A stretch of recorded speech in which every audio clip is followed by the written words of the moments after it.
Segundo livro dos Reis, capítulo de número 4, verso 8 em diante. Quem achou, diga amém. Amém. Diz assim o texto. Certo dia, Eliseu foi a Sunem, onde havia uma mulher rica que o reteve para comer. Todas as vezes que passava por lá, entrava para comer. E disse ela ao seu marido: vejo que este que sempre passa por nós é santo homem de Deus. Façamos-lhe um pequeno quarto, façamos-lhe um pequeno quarto. Está escrito pequeno aí na sua Bíblia também? Façamos-lhe um pequeno quarto no terraço e ali lhe ponhamos uma cama, uma mesa, uma cadeira e um candeeiro. E quando ele vier a nós, ali se recolherá. Certo dia chegou então Eliseu e recolheu-se àquele quarto. E se deitou. E disse ele ao seu moço Geazi: chama a sunamita. E chamando-a a ele, ela se apresentou perante o profeta. E disse Eliseu a Geazi: diga-lhe assim: tu tens nos tratado com tanto zelo, agora nos responda o que se há de fazer por ti. Haverá alguma coisa que se fale por ti ao rei ou ao chefe do exército? E respondeu ela: eu habito no meio do meu povo. Então disse o profeta: o que se há de fazer por ela? E disse Geazi: ora, ela não tem filho e o seu marido já é avançado em dias. Então disse Eliseu: chama. E chamando a ele, ela se pôs à porta do quarto. E disse Eliseu: por este tempo, daqui a 1 ano, tu abraçarás a um filho. E respondeu ela: não, meu senhor, homem de Deus, não mintas a tua serva. Mas a mulher concebeu e deu à luz a um filho no tempo determinado, no ano seguinte, como Eliseu lhe dissera. E você diz amém por essa palavra. Eu vou contar de 1 a 3, quando eu disser 3... você vai liberar uma palavra que determina o rumo profético daquilo que o Senhor nos confiou como verdade para essa noite. Quando eu disser 3, você vai virar para a pessoa que está à sua direita ou à sua esquerda e vai dizer para ela: santidade. Calma, não contei ainda. No 3, você vai dizer: santidade é o suficiente. Quem entendeu, diga amém. É 1, é 2, é 3, diga isso. Fala para o outro agora, vai. Isso, santidade é o suficiente. Você não precisa de tudo que você acha que precisa para ser quem você deseja ser. Você não precisa dispor de todos os recursos que você acha que tem que ter para ser quem você almeja ser. Há muito da parte de Deus para a sua vida. E desse muito que há da parte de Deus para a sua vida, há menos do que você possa fazer diante do que Deus quer e vai fazer por você. Camila, o que você está dizendo? Eu estou dizendo que não é fazer pouco nem fazer muito. Eu estou dizendo que fazer o bastante, fazer o suficiente vai te colocar no lugar exato em que você precisa estar para que Deus te habilite a receber tudo que Ele quer dar àqueles que creem nele. O autor da carta aos Hebreus, ele disse isso. É necessário que todo aquele que se aproxima de Deus creia que Ele existe e que Ele é galardoador daqueles que o buscam. Quem busca a Deus, o busca em santidade. A prioridade para caminhar diante de Deus, para buscar ao Senhor, para encontrar a sua presença, é encontrá-lo em santidade. Por isso, o apóstolo Paulo vai dizer: segui a paz com todos e a santificação, sem a qual ninguém verá a Deus. Ninguém. O profeta Isaías fala que ouviu uma canção no céu. Ezequiel também. E João tempos mais tarde, na revelação do Apocalipse que recebeu quando preso na ilha de Patmos, relata que ouviu a mesma canção. O profeta Daniel, anos e anos e anos, mas antes desse episódio, também fala sobre a mesma composição. E todos eles ouviram uma única canção no céu, ao redor do trono do Senhor. E essa canção não exalta a bondade de Deus. Mas eu te pergunto, Deus é bom, sim ou não? Sim. Seria errado eu, por exemplo, compor uma composição aonde eu dissesse: tu és bom e toda a terra está cheia da sua bondade? Claro que não seria errado. Tanto não é que Davi a fez no Salmo de número 136. Agora, vamos lá. Quem aqui concorda que Deus é maravilhoso? Diga amém. Seria errado se diante de Deus eu compusesse uma canção dizendo: o Senhor é maravilhoso, e toda a terra se enche das maravilhas do Senhor. Seria errado? Não.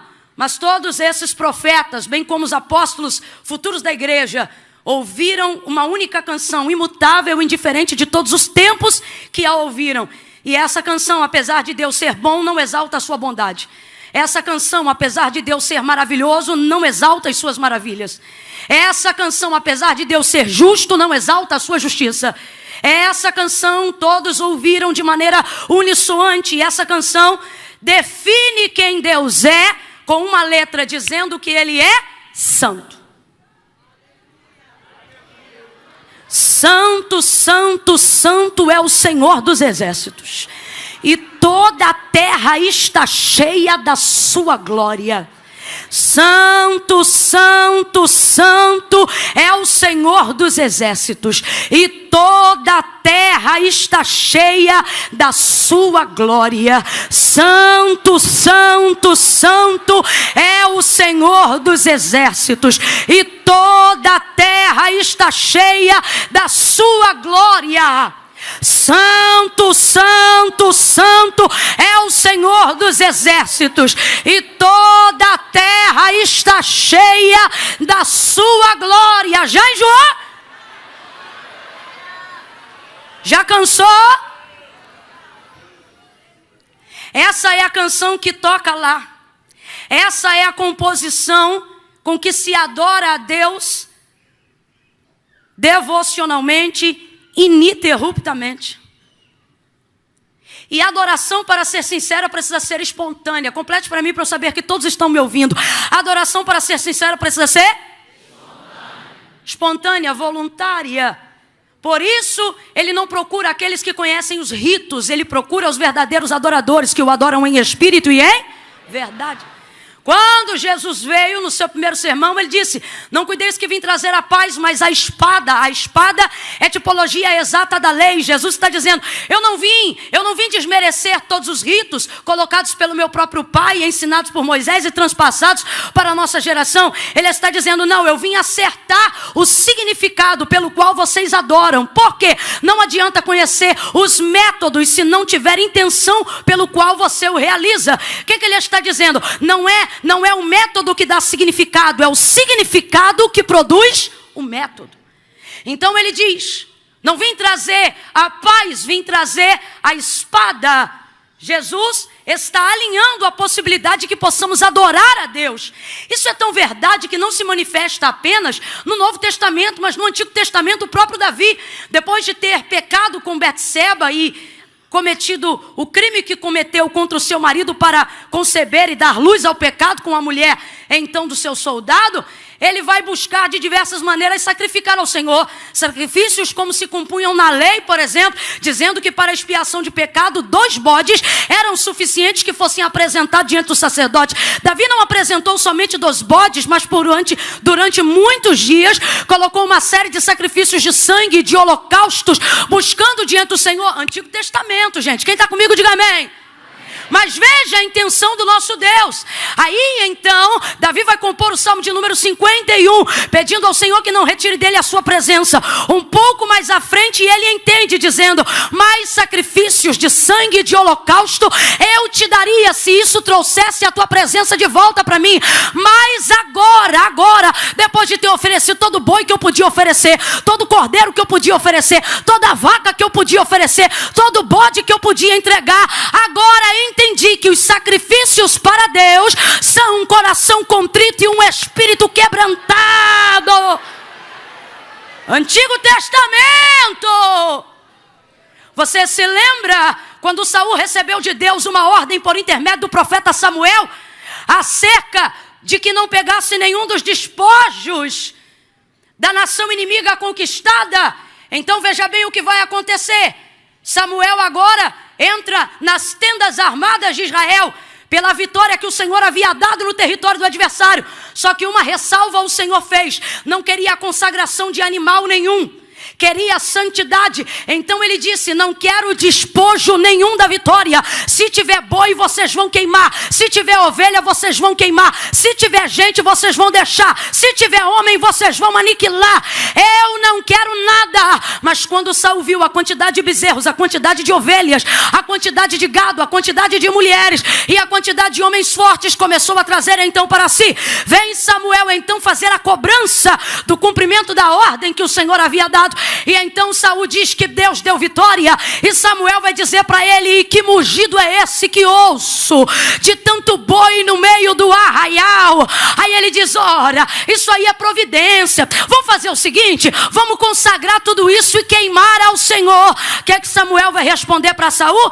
E desde quando, Saul, o Senhor tem mais prazer em sacrifícios do que em que ele obedeça? Antigo Testamento.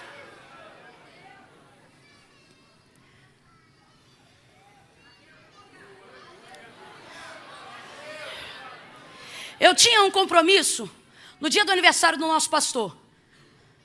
Quando percebi então no calendário, por instrução que chegou ao meu conhecimento de que então seria o dia do aniversário do pastor, liguei para o pastor que eu tinha compromisso.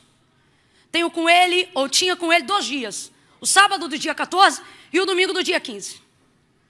Liguei para ele e ele disse a verdade. Pastor, é assim, assim, assado. Ele, um outro pastor, muito crente, disse: claro, minha filha, eu compreendo o que está acontecendo. Você vem conosco no sábado e então a gente consegue um voo. E aí eu já consegui o voo e retorna para poder estar aqui no dia 15. Eu disse: pastor, o senhor me perdoe, mas é que eu não posso acertar um erro cometendo outro. O senhor entende? Ele disse: claro que eu entendo. Você está na bênção. E você, inclusive, ganhou ponto comigo. Eu nem entendi nada, irmão. Porque tem gente que é pastor, mas não é crente. Mas esse é crente. É pastor e é crente. E aí ele disse para mim: eu estou agora mais admirado da sua postura.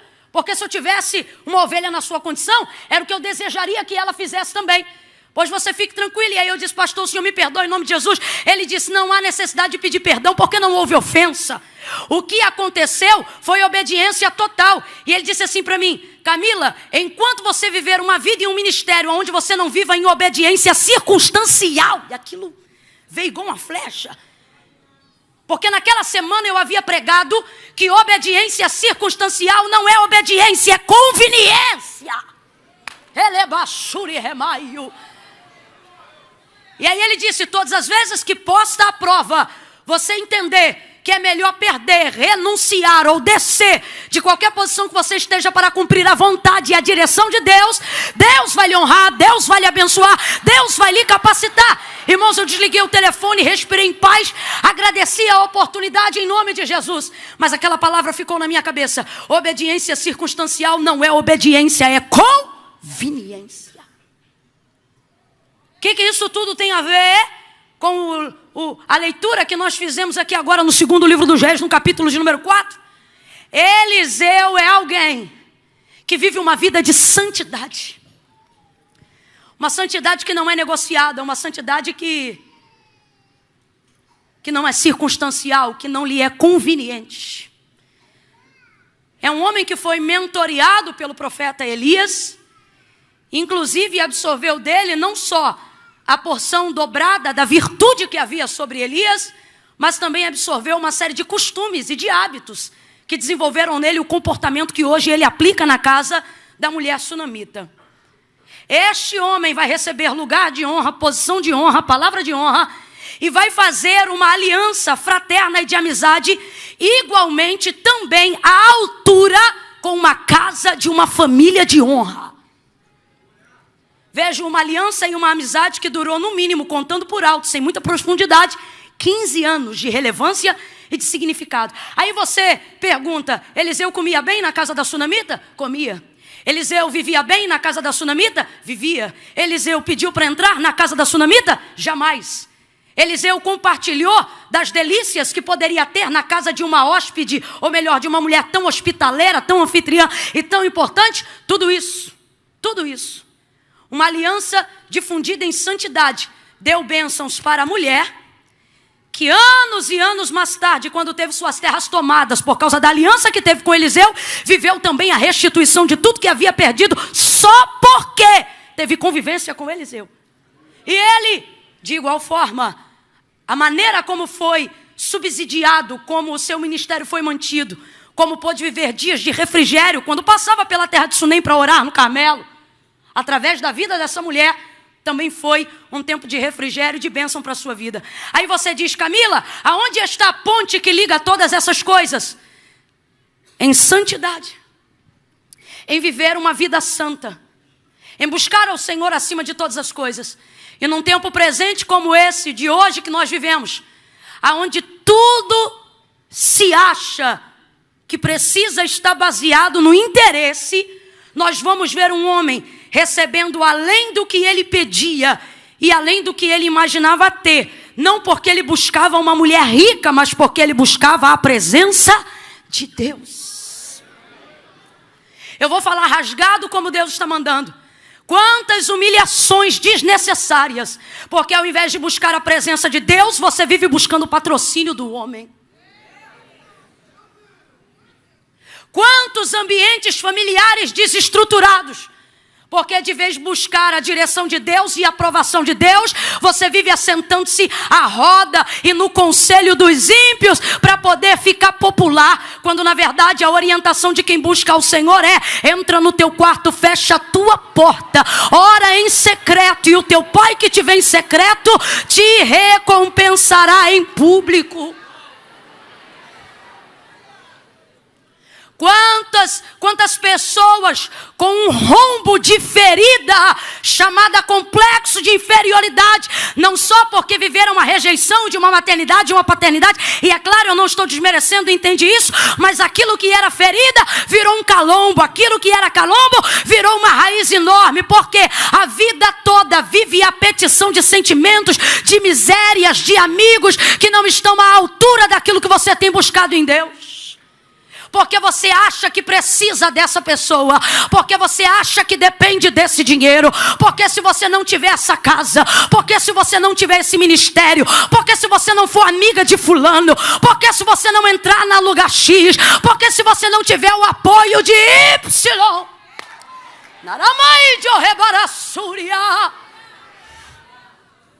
oh meu Deus, Eliseu vai passar certo dia pelas terras de Sunem. E o texto diz que uma mulher rica o reteve. A palavra do Senhor, ela dá uma orientação para os obedientes. Os obedientes são filhos da luz, consequentemente os santificados. E a palavra do Senhor, dita para Moisés, quando esteve diante do Gerizim e diante do Ebal. Gerizim, bênção, Ebal, maldição foi. Se vocês ouvirem a minha voz e atenderem os meus mandamentos, entenderem que eu sou o santo de Israel e fora de mim não há outro. Veja, a identidade de Deus não está ligado ao que Ele faz, está ligado ao que Ele. Mas você só passa a conhecer quem Deus é por intermédio daquilo que Ele.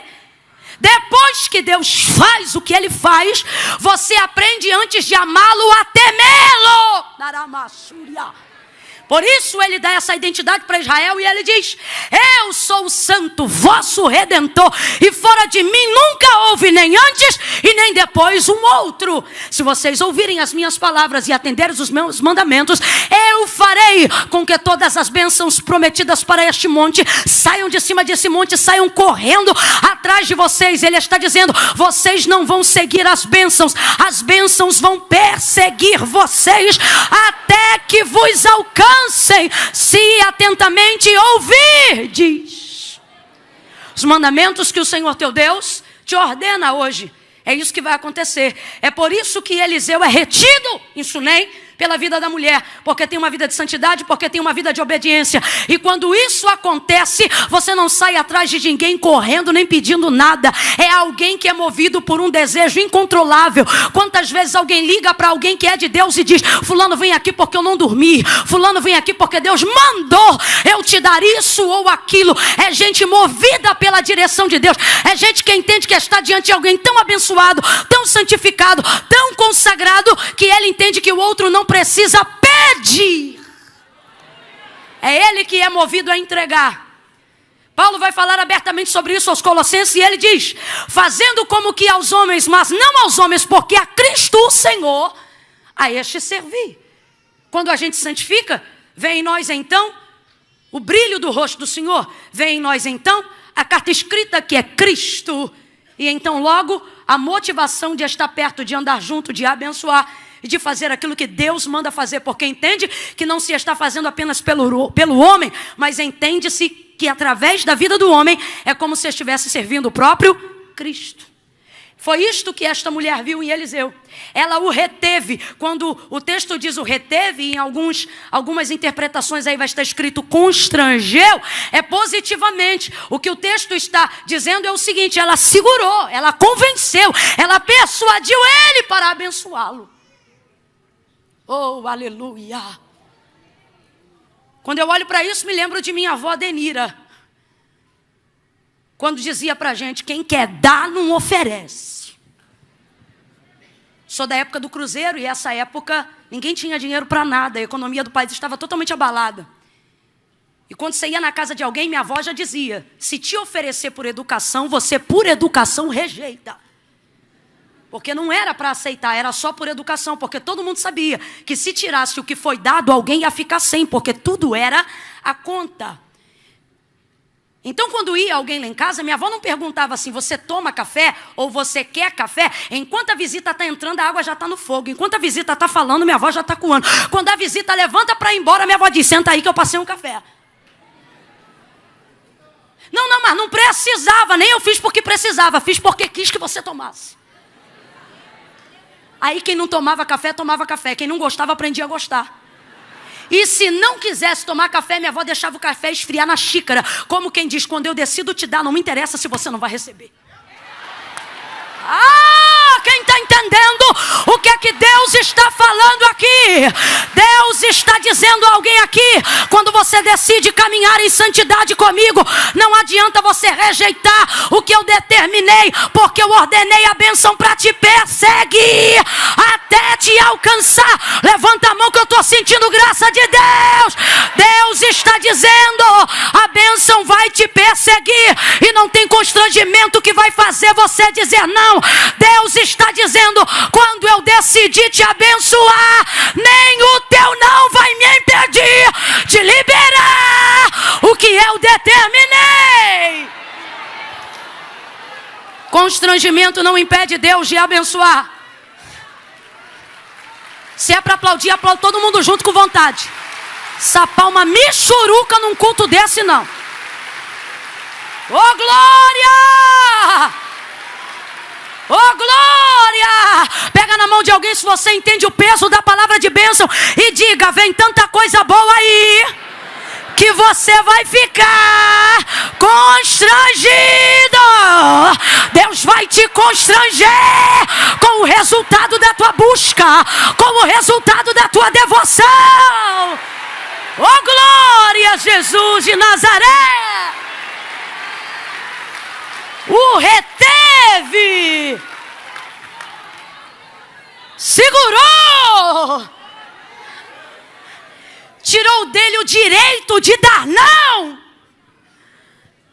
Entrou. Quando ele entra, pão, então, na segunda colocação do texto, se torna apenas um termo genérico, para dizer que a partir de agora, todas as vezes que ele passa por lá, ele entra para comer pão. Pão é genérico por quê? Porque pão, sobretudo no Antigo Testamento, tem muita aplicabilidade para refeição. Então, se fosse almoço, ele estava almoçando. Se fosse janta, ele estava jantando. Se fosse hora de lanche, ele estava lanchando. E assim, consecutivamente, ao momento que ele chegava. Ele fazia a partir de então, quando passava lá, a refeição do momento. E isso começou a se repetir por muitas vezes. Por quê? Porque Eliseu era aproveitador? Não, porque Sunem, geograficamente falando, é o caminho mais rápido para quem quer chegar no Carmelo. E quem é que orava no Carmelo direto, gente? Quem é que dobrava o joelho e colocava a cabeça por entre os joelhos no Carmelo? Aonde estava o homem que, ao ser procurado no Carmelo, disse: se eu sou homem de Deus, desça fogo do céu e consuma 50 agora. Carmelo é lugar de fogo, Carmelo é lugar de oração. Onde foram reunidas as pedras para a proclamação da restauração de Israel pela boca do profeta Elias no monte? Quem foi mentoreado por Elias sabe o caminho do... Tanto é verdade que quando futuramente o filho dessa mulher morre, ela sabe aonde ele ia encontrá-lo. Não tem Instagram, não tem Facebook, não tem Sedex, não tem Telegrama, mas ela sai correndo atrás dele num dia que não é sábado nem lua nova e ela sabe aonde o encontra. Ele está no... Então ele não passa por Sunem para provocar o pão. O pão de Eliseu não é o pão da sunamita. O pão de Eliseu ele busca no Carmelo. E aí, para ele ter força para cumprir o propósito, para ele ter força para cumprir a demanda espiritual, para ele ter força para robustecer o ministério, para ele ter força, agora eu vou falar na sua linguagem, para estar no culto de quinta-feira dando continuidade à campanha, para ele ter força para ter uma vida bem sucedida em Deus, Deus vai criando no meio do caminho providências, para que você não chegue na campanha destruído, para que você não chegue no final do ano arrebentado. Deus está dizendo: quando o seu destino for o Carmelo, deixa a conveniência do meio do caminho comigo, porque eu não vou te deixar. Chega lá para chegar cansado, chega lá para chegar arrebentado, chega lá para chegar destruído. Tem alguém aqui dizendo: como é que você sai do trabalho e vai para culto em quinta-feira, sabendo que amanhã é sexta-feira vai pegar metrô, sabendo disso, sabendo daquilo? Aí Deus está dizendo: sabe por que você vem? Porque aqui tem providência. Alguém está pensando que em dezembro você vai chegar arrebentado, destruído? Pois o Senhor está dizendo: eu vou te dar o pão do alto e o pão de baixo. Eu vou te dar o pão da providência terrena e o pão do recurso divino. Quem recebe essa palavra, levanta a mão e come pão, recebe pão, se fortalece. Oh, glória! Depois de um tempo de convivência, entrando já há muitos dias, aí ela diz: marido, tem que corrigir isso aqui, porque eu já vi muita gente pregar, eu acho que eu também já preguei assim, de dizer, a impressão que dá na interpretação textual, na maioria das vezes que eu ouvi, é que ela vê ele passar e, por entender que ele é santo, abre a porta para ele comer pão. Mas não é isso. Ela vê ele passar, o retém para comer pão. Depois, olha aí o texto, que aí vem essa parte. Todas as vezes que ele passava por lá, aí o texto diz: marido, que ela fala para o marido: tenho visto que este que sempre não viu pela janela e disse: marido, vamos dar pão porque é santo. Não. O pão ela não deu por causa de quem ele é. O pão ela deu por causa de quem ela é. Quando você está decidido a fazer, meu irmão, não importa o que o outro é ou deixa de ser. Se você está decidido a fazer, isso não diz respeito sobre o outro, diz respeito a... Está claro no texto. Decidiu dar pão para ele e por ela, porque ela quis, porque ela é assim, porque ela é hospitaleira, porque ela é anfitriã em Israel, porque ela é uma mulher do seu povo. Agora, o quarto. Aí ela diz: o quarto é para ele. Não vou fazer por mim, vou fazer para... E ela diz por quê? Depois de um tempo de convivência. Aí o texto diz, a fala dela é esta: marido, vejo que este que sempre, completa para mim, gente, este que sempre passa por nós, é um santo homem de Deus. Santidade não se atesta de longe, é de perto que se atesta a santidade. De longe ele é apenas um homem, de perto ele é santo. Às vezes de longe a gente tem admiração E de longe é fácil ter admiração. Inclusive tem gente que para a gente manter a admiração, Deus mantém longe. Porque se trouxer para perto, não tem nem santidade e que dirá admiração. Agora Deus falava comigo enquanto eu vinha para cá. Diga ao meu povo que viva uma vida aonde de longe alguém tem admiração e de perto veja que a admiração que tem não é a metade de quem você é. Olha isso, gente. De longe ela admira, de perto ela testifica. De longe ela suspeita, de perto ela tem certeza. Deus está dizendo: eu vou derrubar toda suspeita contrária à realidade de quem você é de verdade. E agora, irmã Camila, agora depende de quem você é. Porque se você for de verdade e alguém estiver contando mentira, prepara, vai cair muralha de mentira, vai cair máscara de engano. Deus vai entrar com justiça e vai mostrar quem você é. Agora, se você diz que é uma coisa que você não é, prepara, porque Deus vai mostrar quem você é. Mas Eliseu, ela diz, Eliseu é santo. Vem, gente, Eliseu é santo. Marido, vamos fazer um quarto para ele, junto ao muro da nossa casa. Porque eu tenho visto, eu tenho observado. Oh, Canamai de Oremarassúria. Até quando você vai viver uma vida como se não estivesse cercado de uma nuvem de testemunhas? Até quando você vai vir com esse discurso fraco, banalizando a graça de Deus, dizendo: importa o que Deus pensa de mim, o restante aqui. Que o quê? Ele não disse: eu vos chamei para ser dono do nariz. Ele não disse: eu vos chamei para dar um problema seu para a sociedade. Ele disse: luz do mundo. Ele disse: vós sois o sal da terra. Ele disse: vocês não são candeia embaixo da cama, vocês são candeia em cima do velador. Ai, porque fulano repara a minha vida? Porque tu é cristão. Camila, não entendi. Vai entender. Deus te chamou para ser régua. Deus te chamou para ser parâmetro. Deus te chamou para ser referência. É por isso que a tua mãe te olha, teu pai te olha, teu irmão te critica, teu cunhado te observa. E isso não deveria ser um problema para você. Mas por que é um problema? Porque você foi chamado para ser régua e está querendo quebrar o parâmetro. Ai, Camila, ora por mim. Minha família me persegue porque eu sou crente. Tua família não te persegue. Tua família está doida para te seguir.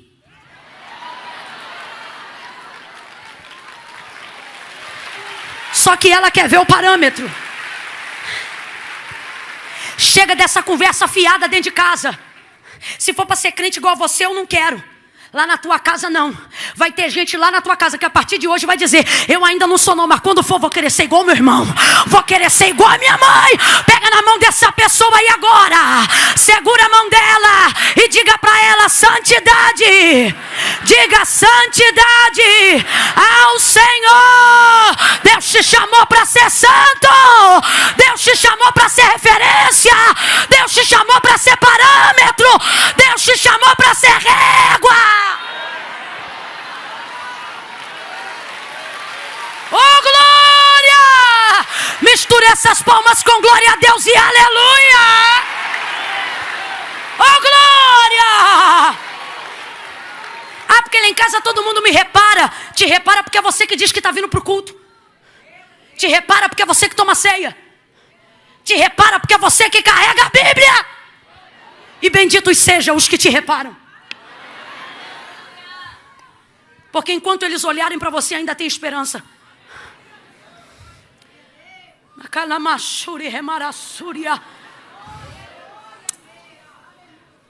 Marido, ele é santo. E porque ele é santo, vai ouvindo aí. Porque ele é santo, façamos para ele um quarto. Perdão, deixa eu ser fiel ao texto. Façamos para ele um pequeno quarto junto ao muro da nossa casa. Olha para quem está do teu lado e diz: na cobertura. Olha para quem está do seu lado e diz assim: é pequeno, mas é o de cima. Alguém já começou a entender. O quarto que Eliseu vai ganhar não tem extensão horizontal.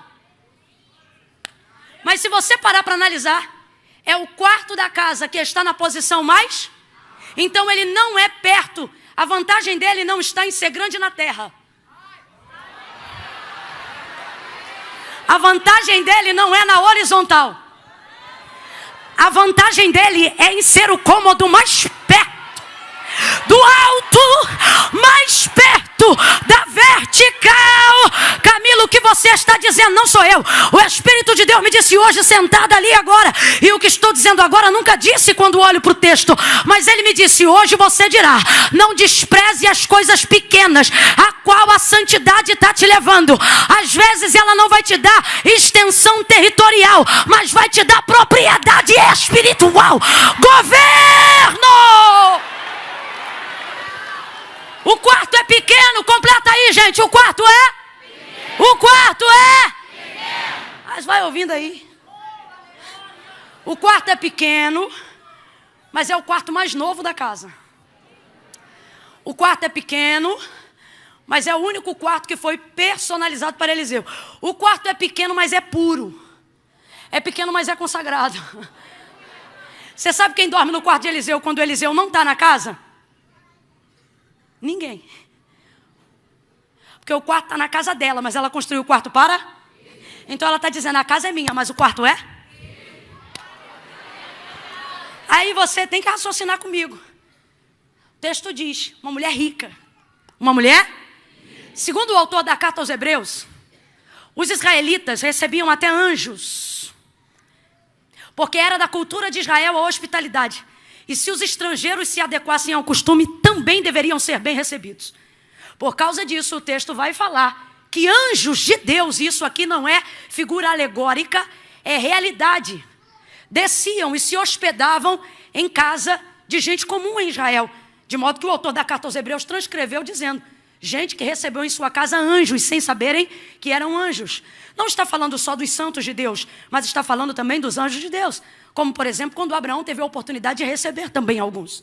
Quando, por exemplo, na casa de Ló, também foram recebidos alguns. E por que isso acontecia? Acontecia porque desde os dias em que Deus deu toda a lei a Moisés e lhe orientou em tudo acerca de Levítico, falou sobre como deveria funcionar a cultura de hospitalidade de Israel. E uma das coisas na cultura de hospitalidade de Israel, veja, é cultural. Completa para mim, gente, é... E tudo que é cultural não depende de finança. Deixe-me falar na condição de missionária durante a maior parte significativa da minha vida.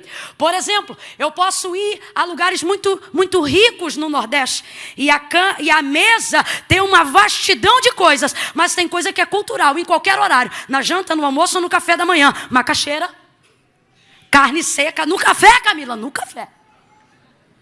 Carne de panela, no café, Camila, no café. Cuscuz amarelo também. E o caldinho para botar por cima. Com o que, Camila? Queijo? Não. Carne. Posso ir numa casa que não tem condições de nada. Não vai ter carne no cuscuz, mas vai ter cuscuz. Porque é cultural. Não vai ter carne de panela, mas não falta macaxeira. Porque planta no quintal até de quem é mais pobre, a não ser que esteja no extremo sertão. Porque é cultural, completa para mim, porque é cultural. E o que é cultural se mantém porque não depende de finança, depende de condição. E o que é cultural em Israel? Toda casa em Israel, independente da finança, precisa ter pelo menos um quarto de hóspede. Se alguém que não tem muita condição vai ter pelo menos um quarto de hóspede, você acha que a mulher rica tinha quantos? Se a gente já melhora um pouquinho e diz, vou fazer um quarto de profeta. Se a gente já melhora um pouquinho, vai na casa da irmã. Aí a irmã construiu a casa. Fulana, você precisa ver a casa de Beth. Menina, tem sala, tem cozinha gourmet, tu não sabe. Eu fiquei no quarto de hóspede. É o quarto da sobra. É o quarto, vocês são maus, eu nem pensei nisso. Diante de Deus que eu não pensei. Aí veja bem. Se toda a casa de quem vive uma cultura dessa tem pelo menos um quarto de hóspede, você acha que a mulher rica não tinha nenhum quarto naquela casa para Eliseu? Vamos lá, gente, tinha quarto sobrando naquela casa ou não tinha? Tinha ou não tinha? Quando Eliseu pergunta para ela o que ela deseja, uma vez que ele é profeta e também é reconhecido em todo o território de Israel e até fora dele na Síria, por que ela diz, eu sou uma mulher que habito no meio do meu povo? Ela está acostumada a receber pessoas. Ela está dizendo, Eliseu, eu não estou fazendo isso só por causa de você, eu estou fazendo isso porque eu sou assim. Então essa mulher já recebeu outras pessoas na casa dela. Camila, como é que você prova isso? Quando Eliseu profetiza, ela diz, não, homem de Deus, não mintas a tua serva. Ela está pensando que um homem de Deus pode mentir. Aí eu te pergunto, um homem de Deus pode mentir? Mas um mentiroso pode dizer que é homem de Deus? Ela já recebeu mentiroso dizendo que é homem de Deus na casa dela. E por que recebeu? Porque é hospitaleira.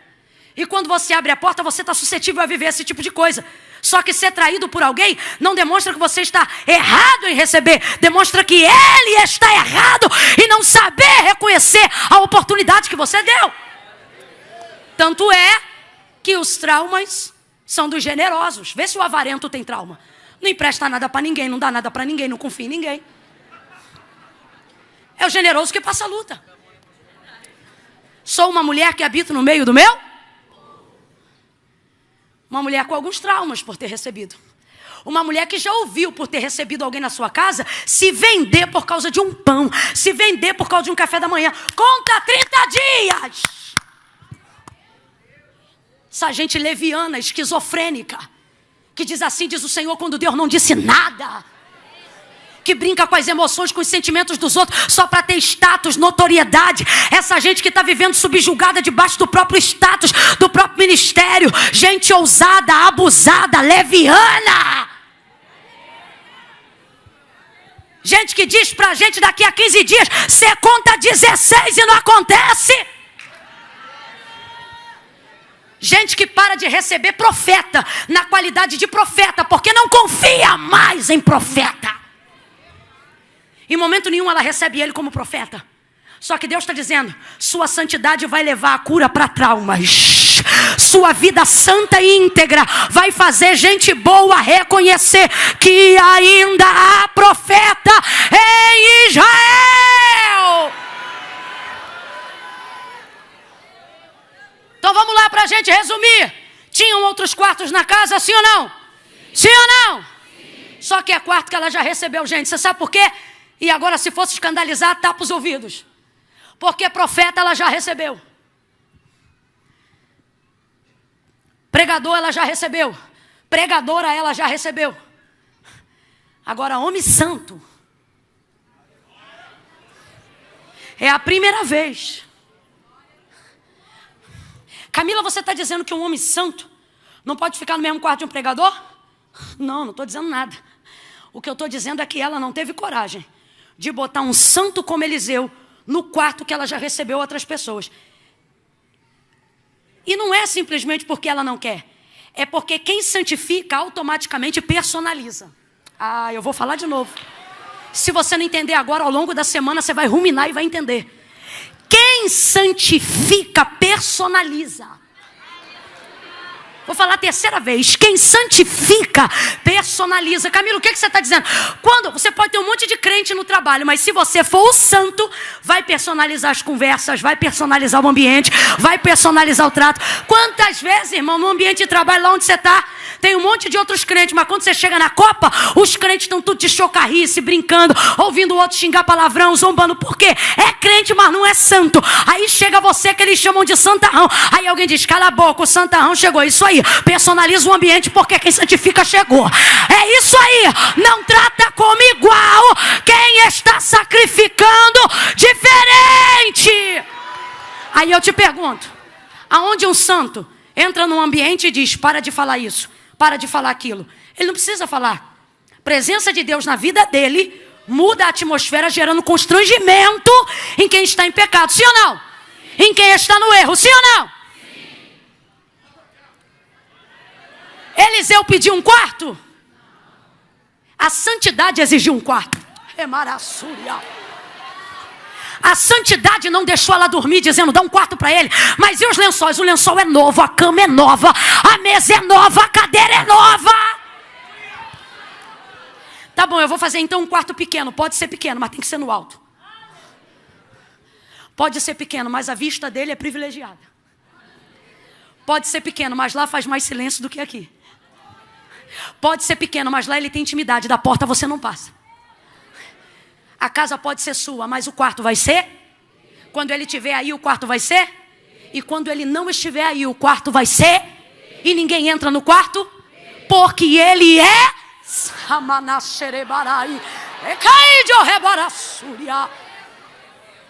Camila, o que você está dizendo? Posso falar isso porque estou pregando. Parece redundante, mas você vai ver que não. O que digo agora parece que depõe contra mim mesmo. E se tiver que depor, que assim seja. E que se favoreça a vontade de Deus. O que, Camila?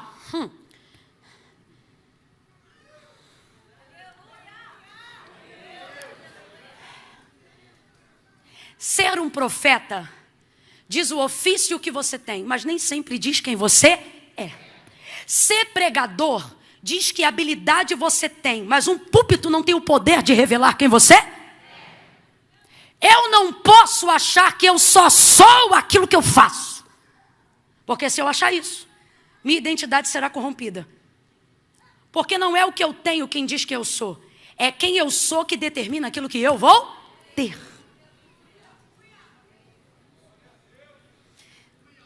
Ele é profeta, sim ou não? Mas ela não diz, vamos fazer um quarto porque ele é profeta. Você leu comigo, ela diz, vamos fazer um quarto porque ele é? Deus está dizendo, o ministério te sustenta um tempo.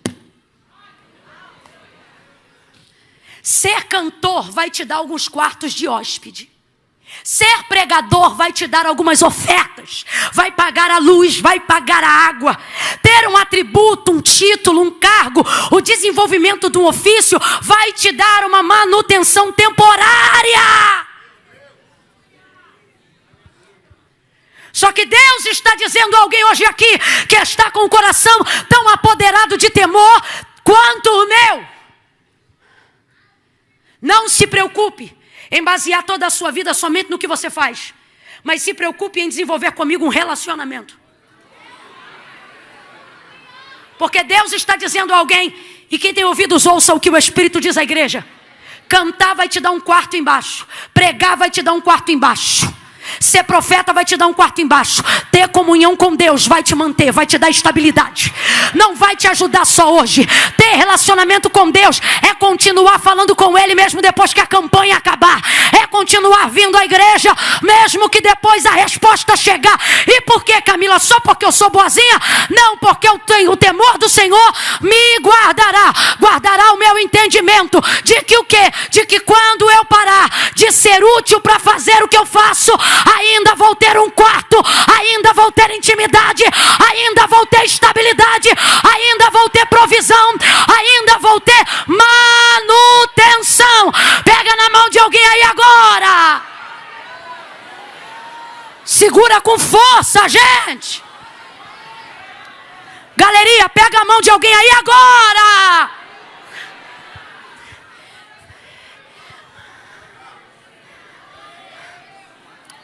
Olhe bem sério para essa pessoa e diga, tem muitos quartos.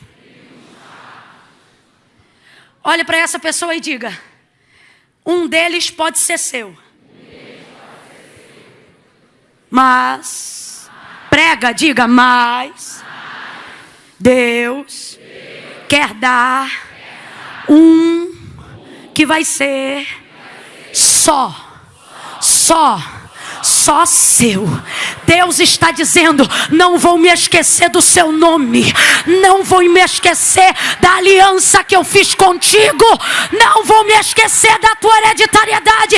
Eu vou ser com você, vou ser com seus filhos, vou ser com os filhos dos seus filhos, porque você era profeta, não. Porque você era cantor, não. Porque você era pregador, não. Porque você tinha intimidade com Deus, caminhava em santidade com Deus.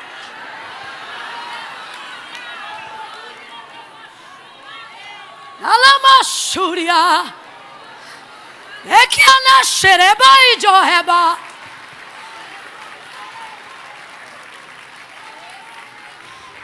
Magdiel, corre pra cá.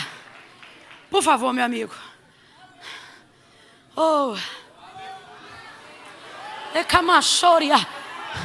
Todos os rapazes do louvor podem vir, corre pra cá. Recandoré, mas é pra correr mesmo, é pra correr. Oh. Alguém vai dizer para você ao longo da sua vida com Deus: quem não é visto não é lembrado. Balela. Não é visibilidade que me dá estabilidade. É vida com Deus. Davi disse assim: todos que estão debaixo do céu esperam como criança que se amamenta olhando para ti depois de comer. O que ele está dizendo? Ele está dizendo: quem me dá comida não é a terra. Quem me dá a comida foi quem me deu a semente. É o dono da terra. A palavra do Senhor diz que a bênção do Senhor, vamos lá, a bênção do não acrescenta dor, nem dano e nem prejuízo. Pelo contrário, ela não é fugaz nem temporária, mas o texto diz que ela é perpétua. Quanta gente vivendo o auge de um mês, o auge de um salário, o auge de uma promoção, o auge de um momento. E Deus está dizendo: isso não será o suficiente para te manter aí. Ah, Camila, mas eu tenho 2 milhões de seguidores. Isso não será o suficiente para te manter aí. Ah, Camila, mas eu já sou gerente. Isso não será o suficiente para te manter aí.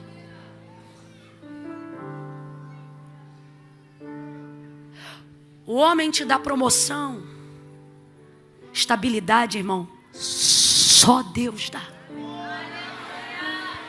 Eu me lembro que quando eu era mais garota, eu fiz prova para aeronáutica, porque dentre as carreiras militares era a que eu mais gostava. Fui um fiasco, porque você não pode acordar e dizer: vou fazer prova para aeronáutica. E foi o que eu fiz.